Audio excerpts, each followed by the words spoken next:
Selamat siang Bapak Ibu yang dikasihi Tuhan. Kita bertemu kembali nih di ibadah online UCC. Sebelum kita mendengarkan firman, memuji dan menyembah Tuhan, Bapak Ibu bisa menyimak beberapa informasi yang akan saya sampaikan berikut ini. Yang pertama, buat Bapak Ibu yang lagi nonton firman hari ini, jangan lupa di subscribe ya YouTube channel kita, dan lonceng notifikasinya jangan lupa dinyalain. Informasi kedua, buat Bapak Ibu yang memiliki pertanyaan seputar United, bisa langsung menghubungi call center di nomor telepon 0877 7000 1353. Sekali lagi, di nomor call center 0877 7000 1353. Buat Bapak Ibu yang ingin memberikan persembahan dan juga perpuluhan, bisa langsung transfer ke rekening BCA 7770666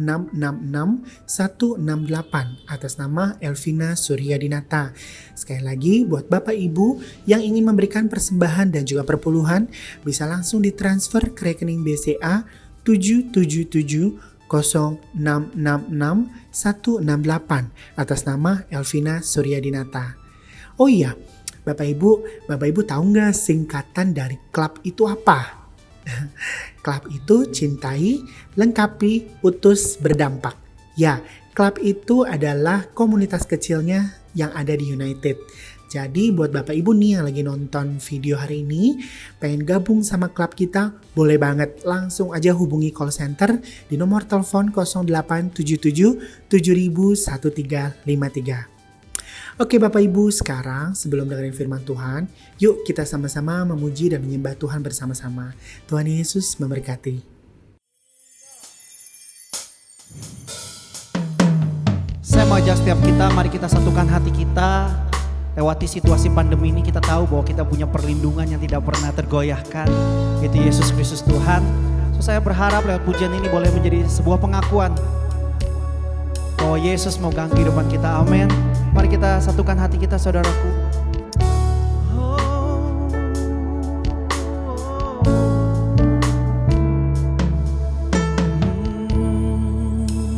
Katakan kemanakah kami mencari kasih sejati. Kemanakah kami berseru saat badai datang menderu? Yang kami tahu hanya Kau yang sanggup pulihkan segala sesuatu. Sekali lagi katakan, kemanakah kami mencari kasih sejati? Kemanakah kami berseru saat badai datang menderu? Yang kami tahu hanya Kau yang sanggup pulihkan segala sesuatu. Kami perlukan keajaiban-Mu, kami butuhkan sentuhan tangan-Mu. Kami tak dapat jalan sendiri, kami perlu Kau, Tuhan. Sungguh Tuhan, Kaulah tempat kami dapat berharap, Tuhan. Mari kita ulangi pujian ini dari awal, saudaraku. Katakan, kemanakah kami mencari kasih sejati? Kemanakah kami berseru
Thank you Jesus. Amen. Shalom United, senang sekali bisa menjumpai Anda semua. Walaupun kita belum bisa beribadah di ruang kebaktian seperti biasanya, tetapi saya sangat meyakini bahwa firman Tuhan tidak bisa dibatasi oleh tempat. Dan lewat kesempatan ini saya ingin berbagi kepada saudara sebuah pewahyuan, sebuah perenungan yang Tuhan ajar kepada saya hari-hari ini. Nah, sebelum kita lihat beberapa ayat tentunya, ada beberapa hal yang saya ingin sampaikan terlebih dahulu. Yang pertama, apa yang berharga bagi saya belum tentu berharga bagi saudara. Saya ulang, apa yang berharga bagi saya belum tentu berharga bagi saudara. Contohnya, tab ini sangat berharga bagi saya, tetapi belum tentu tab ini berharga bagi saudara. Nah, itu yang pertama. Yang kedua, bahwa apa yang berharga bagi saudara belum tentu berharga bagi diri saya tentunya. Karena keberhargaan kita berbeda-beda. Apa yang kita anggap berharga berbeda-beda. Nah, saya akan masuk ke poin penting dari pelajaran ini, yaitu bahwa apa yang berharga bagi saya ternyata belum tentu berharga bagi Tuhan. Oke, saya ulang. Apa yang berharga bagi saya ternyata belum tentu berharga bagi Tuhan. Apa yang berharga di mata saudara, ternyata hal itu belum tentu berharga di mata Tuhan. Tetapi poin yang sangat penting justru adalah kalimat berikut ini, bahwa apa yang berharga bagi Tuhan, ternyata belum tentu juga berharga bagi kehidupan saya dan saudara. Nah, itu sebabnya betapa pentingnya hari-hari ini kita perlu mensinkronkan, sehingga apa yang berharga di mata Tuhan, seharusnya itu juga berharga di mata kita. Karena kalau kita tidak memiliki kesamaan pandang dengan Tuhan, maka saya sangat yakin bahwa kekristenan kita tidak akan pernah bisa bertumbuh dengan maksimal. Itu sebabnya mari kita perlu menyamakan, sehingga apa yang berharga di mata Tuhan itu juga berharga di mata saudara dan saya. Nah, pertanyaan saya, menurut pendapat saudara, kira-kira apakah pemberian yang terbaik dari Tuhan bagi kita? Saya ulang, menurut pendapat saudara, ini bukan pertanyaan benar salah tentunya, tetapi menurut pendapat saudara, maka kira-kira apa pemberian yang terbaik dari Tuhan bagi saudara dan saya? Dan ketika pertanyaan ini diajukan kepada saudara, saya yakin saudara akan langsung berkata bahwa pemberian terbaik dari Tuhan bagi kita tentunya bukan rumah kita, bukan kendaraan kita, bahkan bukan teman hidup, bukan hal-hal yang bersifat kebendaan atau materi. Tetapi saya sangat yakin bahwa pemberian yang terbaik dari Tuhan bagi kita adalah pengorbanan Yesus. Ketika kita membaca di dalam ayat yang terkenal di dalam Injil Yohanes pasal 3 ayat yang ke-16, saya akan membacakan ayat yang terkenal ini. Karena begitu besar kasih Allah akan dunia ini, sehingga ia telah mengaruniakan anaknya yang tunggal, supaya setiap orang yang percaya kepadanya tidak binasa, melainkan beroleh hidup yang kekal.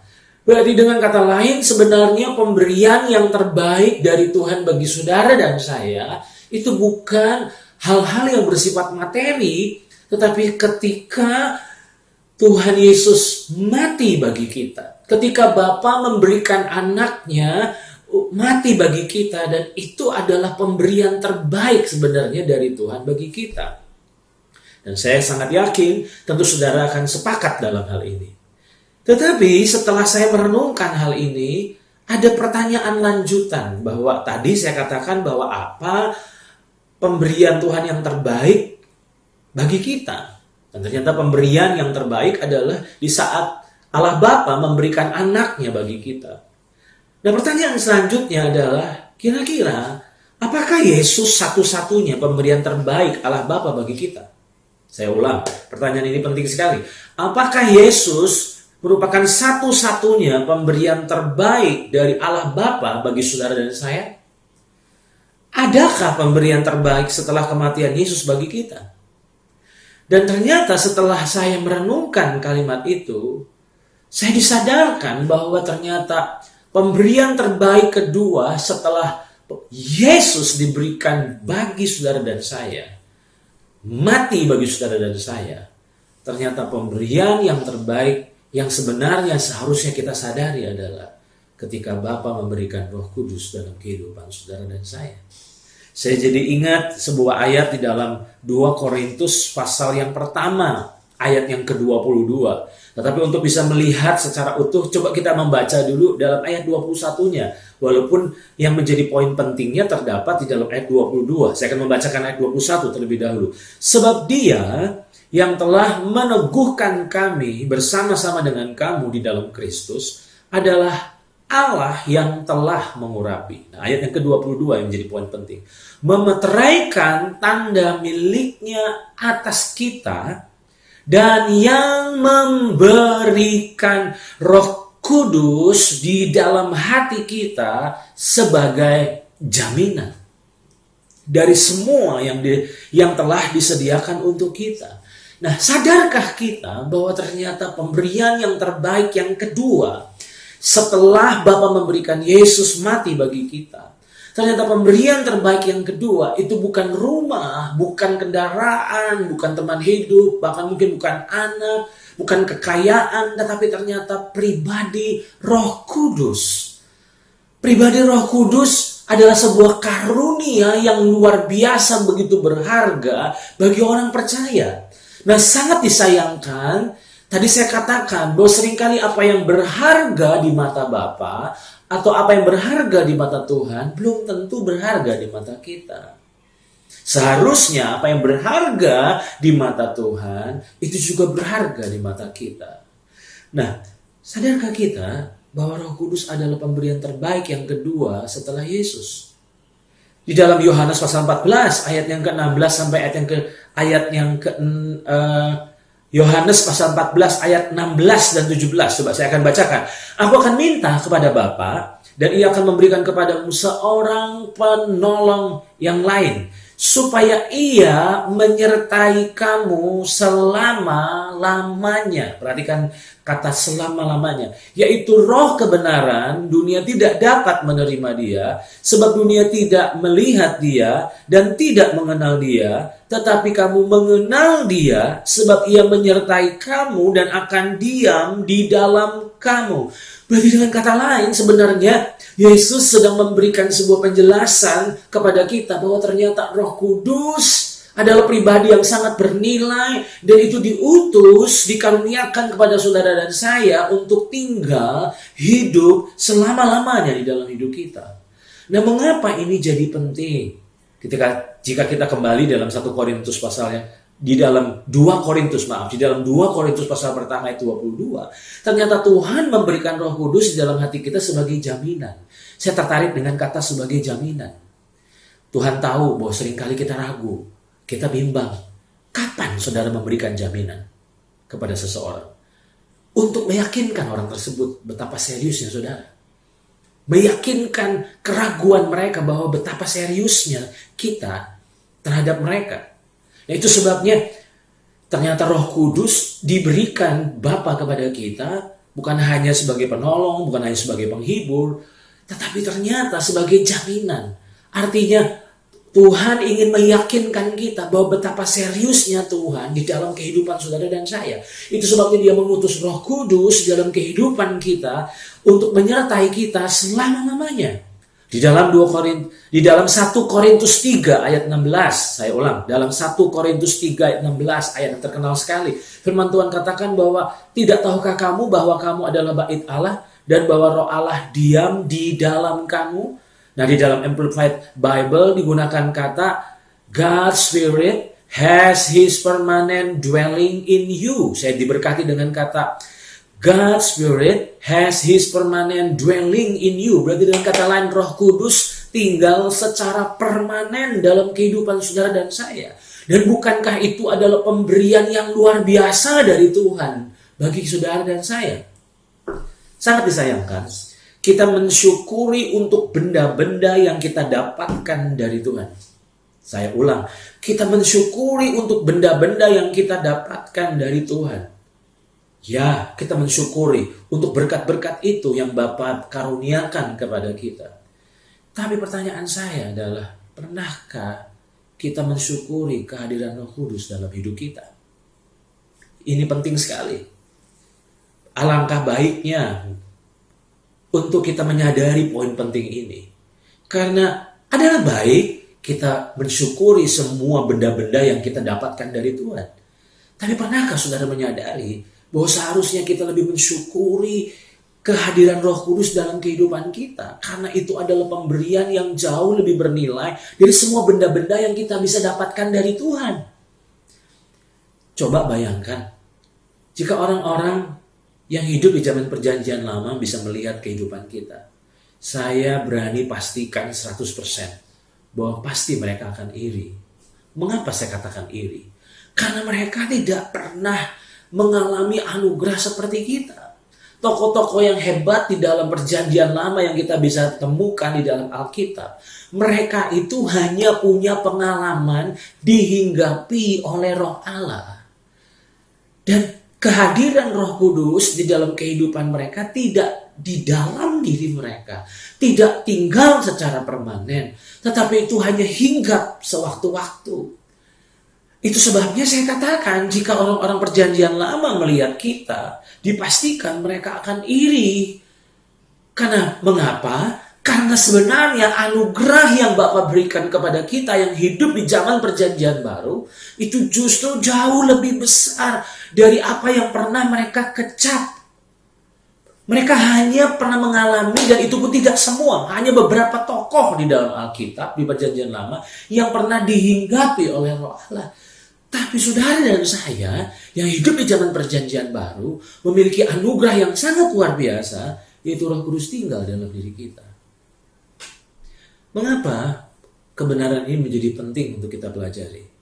Bukankah di masa-masa sulit seperti ini, seringkali kita tergoda untuk kecewa terhadap Tuhan? Mengapa kita kecewa? Karena sepertinya kenyamanan kita digoncang, kenyamanan kita diganggu. Segala sesuatu dalam hidup kita sepertinya porak-poranda.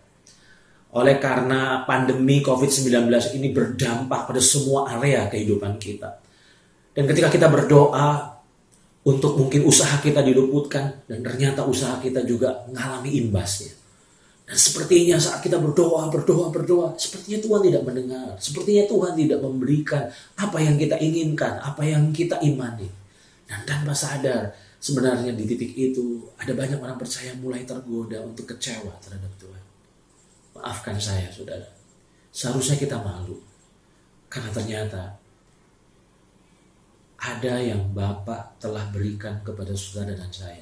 Dan itu tidak bisa dibandingkan oleh semua berkat-berkat yang bersifat materi yang sebenarnya hari-hari ini saudara dan saya butuhkan.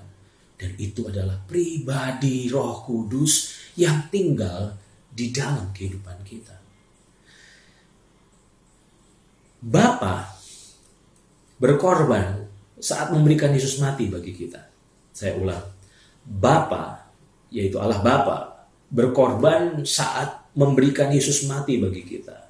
Sadarilah saudara, bahwa tidak mudah untuk Bapa melihat Yesus disalib. Tidaklah mudah untuk Allah Bapa melihat Yesus dipermalukan, disiksa demikian rupa. Tapi Bapa harus merelakan demi menyelamatkan saudara dan saya. Jadi bukan hanya Yesus yang berkorban, tetapi Bapa juga berkorban. Itu yang pertama. Yang kedua, saudara tentu sepakat dengan saya bahwa Yesus berkorban saat memberikan nyawanya dan mati menggantikan kita. Dan saya sangat yakin kita sudah sangat memahami ini karena terlalu sering kita mendengar kebenaran ini disampaikan atau diberitakan, itu pengorbanan Yesus. Tapi poin yang ketiga yang sangat penting, yang menjadi inti daripada pelajaran yang saya sampaikan saat ini adalah Pernahkah saudara menyadari bahwa Roh Kudus berkorban saat memberikan dirinya selalu tinggal dalam diri kita? Saya ulang, Roh Kudus ternyata berkorban saat memberikan dirinya selalu tinggal di dalam diri kita. Itu sebabnya saya beri judul pelajaran saat ini adalah pengorbanan Roh Kudus. Dan selama ini kita sudah memahami pengorbanan Yesus dan itu penting. Tetapi di poin ini saya ingin melengkapi bahwa ternyata kita bukan hanya harus menghargai pengorbanan Yesus, tapi kita juga harus menyadari bahwa pribadi Roh Kudus pun berkorban. Nah, apa pengorbanan Roh Kudus? Pengorbanan Roh Kudus adalah saat dia memberikan dirinya untuk selalu tinggal dalam diri saudara dan saya. Pernahkah saudara merenungkan bahwa tidak mudah untuk Roh Kudus tetap tinggal selama-lamanya dalam hidup kita? Mengapa? Karena sudah ribuan kali kita jatuh bangun, kita berontak, kita tidak mentaati tuntunannya. Kita benar-benar hidup dalam pemberontakan terhadap kehendaknya. Dan disitulah sebenarnya kita mendukakan Roh Kudus. Tetapi sadari saudara, bahwa Roh Kudus tetap konsisten memutuskan untuk tinggal di dalam diri saudara dan saya. Dan sadarkah saudara bahwa itu adalah bentuk dari pengorbanannya? Di dalam Efesus pasal 4 ayat yang ke-30. Saya ingin bacakan ayat yang penting. Dalam Efesus pasal 4 ayat 30 berkata, dan janganlah kamu mendukakan Roh Kudus Allah. Paulus menangkap kebenaran ini, itu sebabnya dia memperingatkan jemaat di Efesus. Dan saya yakin bahwa ini bukan hanya pesan khusus untuk jemaat Efesus, tapi ini adalah pesan yang disampaikan bagi setiap kita. Bahwa ternyata janganlah kita mendukakan Roh Kudus Allah. Di dalam terjemahan bahasa Indonesia sehari-hari diterjemahkan, janganlah menyedihkan hati Roh Allah. Di dalam terjemahan The Message digunakan kata don't grieve God. Don't break His heart. Saya tertarik dengan kata don't break His heart.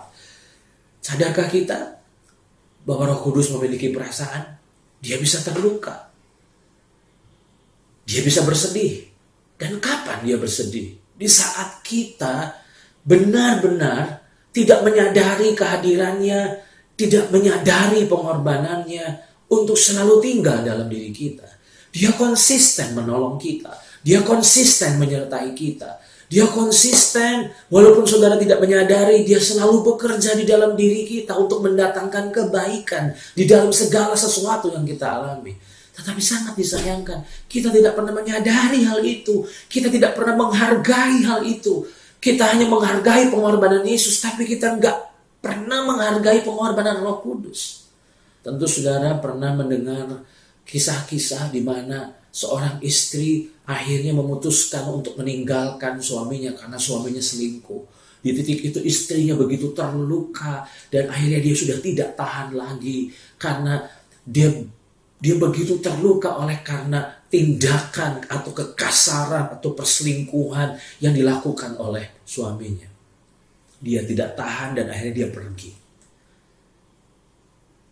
Bukankah Roh Kudus sebenarnya berduka saat kita mengabaikan tuntunannya? Kita menyepelekan suaranya. Kita tidak pernah menghargai kehadirannya. Bukankah sebenarnya Roh Kudus terluka? Tetapi mengapa dia tetap tinggal? Yang pertama, karena itu adalah permintaan Yesus kepada Bapa. Untuk Bapa memberikan Roh Kudus untuk menjadi penolong dalam hidup kita. Dan yang kedua, saya sangat yakin karena Roh Kudus mengasihi saudara dan saya. Dan yang ketiga, mengapa dia tidak meninggalkan kita? Karena dia tetap percaya bahwa bersama dengan dia sebenarnya kita punya harapan untuk berubah. Ada saatnya kita menyerah terhadap diri sendiri. Tapi dia tidak pernah menyerah terhadap hidup kita. Berapa kali engkau jatuh, berapa kali engkau gagal, dia tidak pernah menyerah. Mengapa dia tidak pernah menyerah? Karena dia yakin bahwa kehadirannya itu adalah merupakan harapan bagi saudara dan saya. Saya tertarik ketika membandingkan Efesus pasal 4 ayat 30 dalam terjemahan The Passion Translation. Karena di dalam terjemahan The Passion Translation ada satu kalimat yang dipakai yang sangat memberkati saya. Dan saya akan bacakan bagi saudara dalam terjemahan The Passion Translation dalam Efesus pasal 4 ayat 30 digunakan kata, "So never grieve the Spirit of God or take for granted His holy influence in your life." Saya ulang kalimat ini.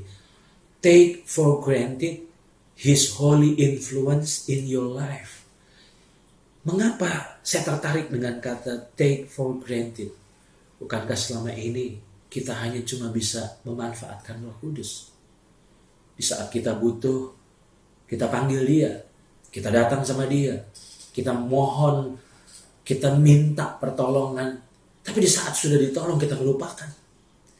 Dan berapa banyak sebenarnya kita tidak pernah mensyukuri kehadiran Roh Kudus dalam diri kita. Kita tidak pernah belajar menghargai pengorbanan Roh Kudus. Nah, timbul pertanyaan, kapan kita mendukakan Roh Kudus?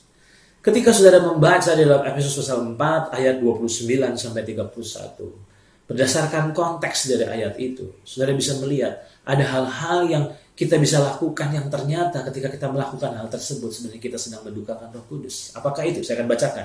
Janganlah ada perkataan kotor keluar dari mulutmu, tapi pakailah perkataan yang baik untuk membangun di mana perlu, supaya mereka yang mendengarnya beroleh kasih karunia. Nah, ayat yang ke-30.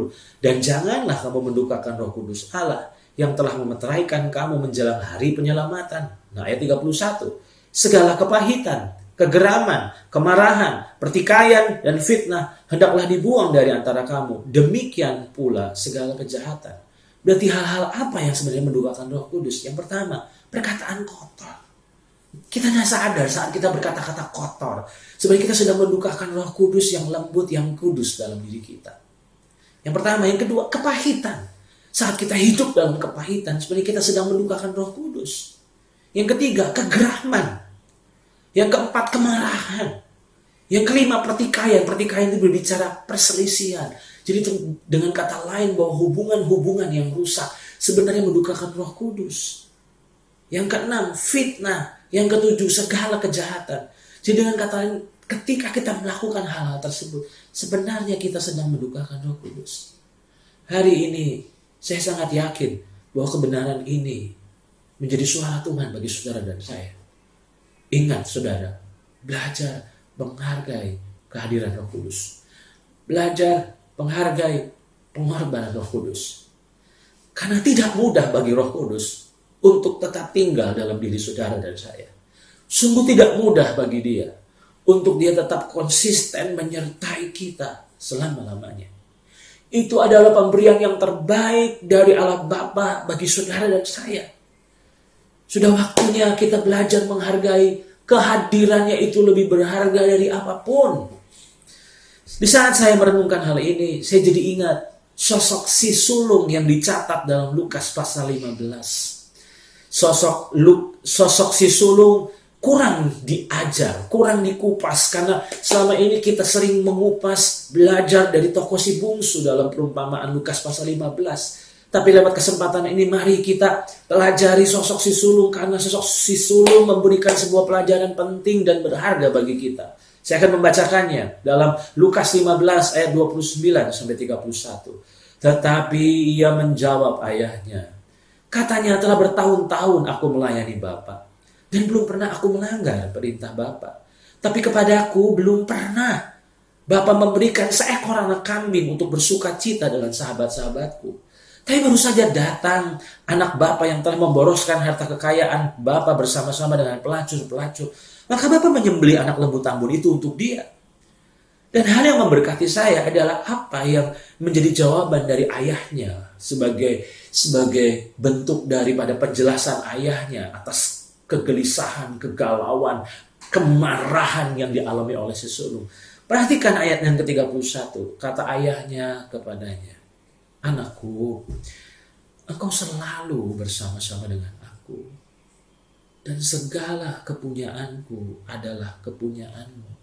Satu hari ketika saya membaca kisah ini, Roh Kudus menyadarkan saya ada satu hal yang dibukakan Roh Kudus. Sebuah pengertian yang luar biasa, sangat menegur saya, sangat bicara kuat dalam hidup saya, yaitu ayat 31. Anakku, engkau selalu bersama-sama dengan aku, dan segala kepunyaanku adalah kepunyaanmu. Berapa banyak tanpa sadar kita seperti si sulung. Kita tidak pernah menghargai kebersamaan dengan Bapa. Yang kita hargai adalah pemberian Bapa. Itu sebabnya ayahnya sebenarnya sedang berkata kepada si sulung, apakah engkau tidak menghargai kebersamaan kita selama ini? Mengapa engkau hanya mengukur kasihku dengan pemberian seekor anak kambing? Nah, ketika hal ini disingkapkan Roh Kudus kepada saya, ini sangat menegur saya bahwa tanpa sadar seringkali kita kecewa di saat Tuhan sepertinya tidak memberikan hal-hal yang, maaf saya katakan, seperti receh. Padahal sebenarnya Dia telah mengaruniakan sesuatu yang sangat bernilai, yaitu pribadi Roh Kudus. Tetapi apa yang terjadi ketika Tuhan sepertinya tidak memberikan apa yang kita inginkan, dan itu sebenarnya receh? Kita kecewa, kita marah terhadap Tuhan.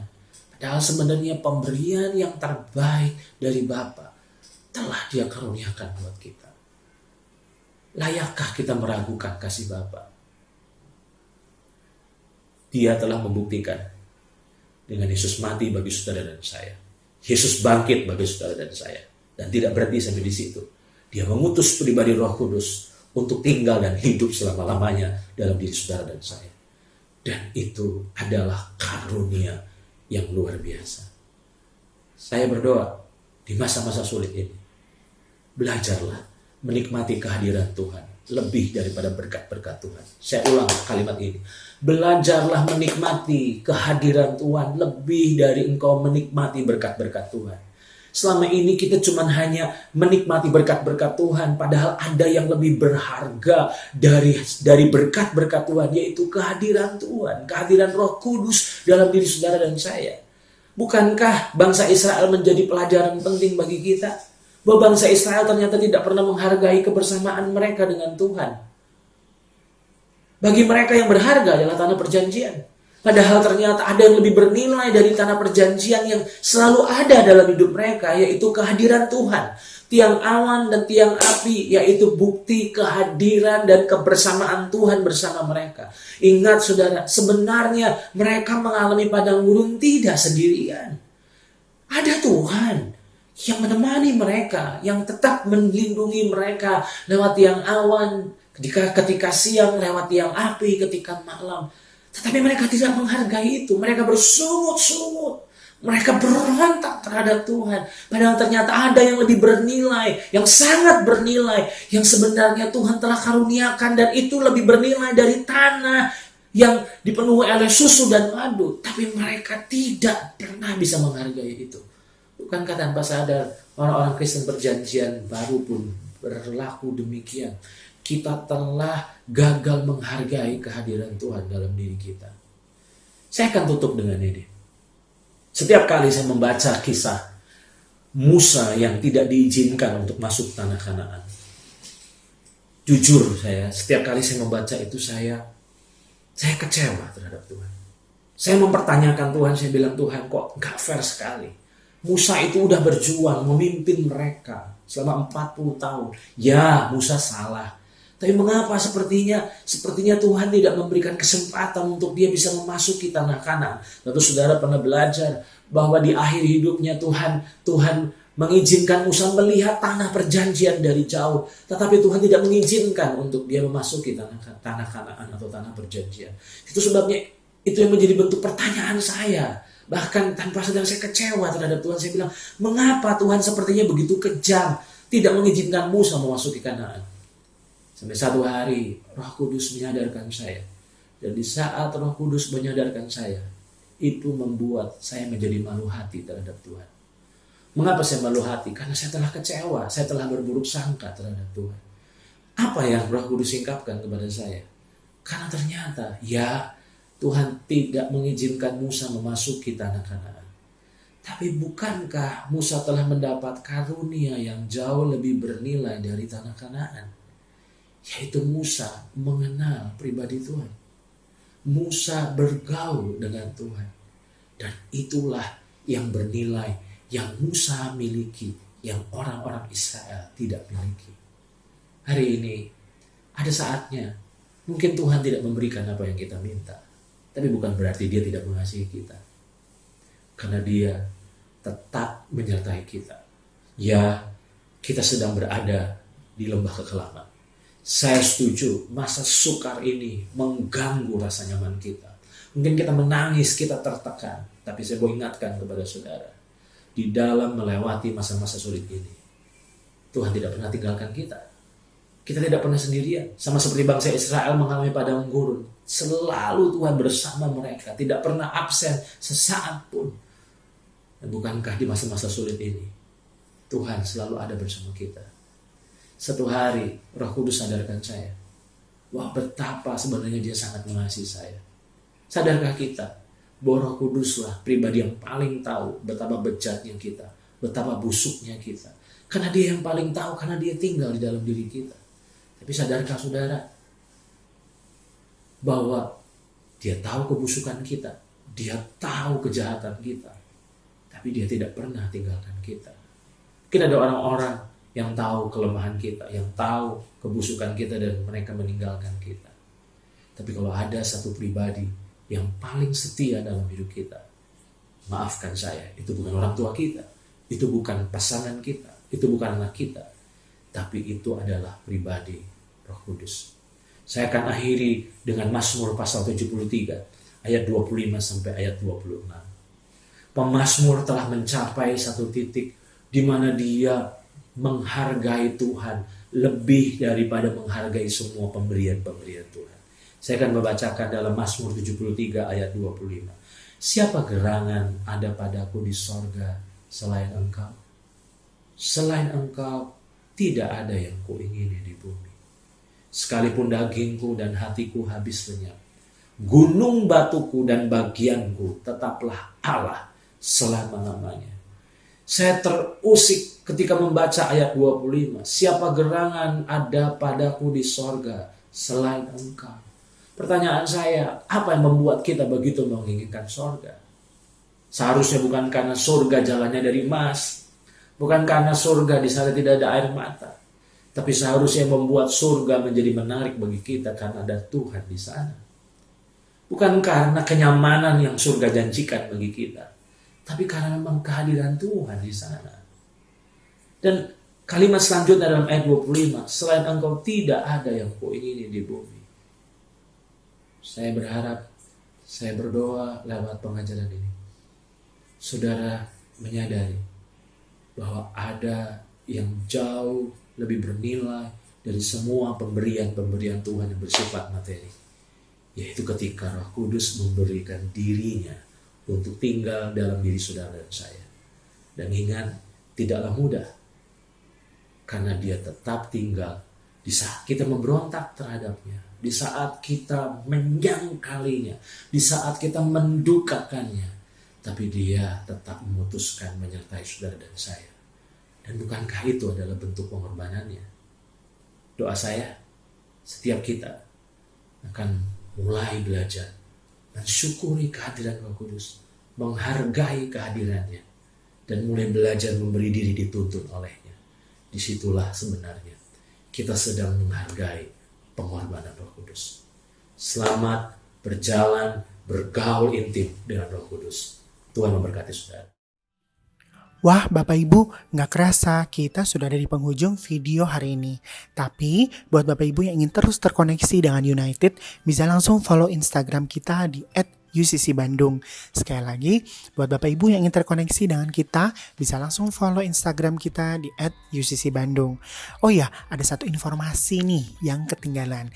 Buat Bapak Ibu yang sudah mulai beraktivitas di luar rumah atau sudah harus bekerja keluar rumah, Bapak Ibu jangan lupa ya untuk selalu bawa hand sanitizer di dalam tas Bapak Ibu, atau jangan lupa untuk sering cuci tangan dan pakai masker. Ini semua untuk kebaikan kita bersama dan juga untuk kebaikan keluarga Bapak Ibu Saudara. Akhir kata, I'll see you on the next video. Stay safe and God bless you. Bye-bye.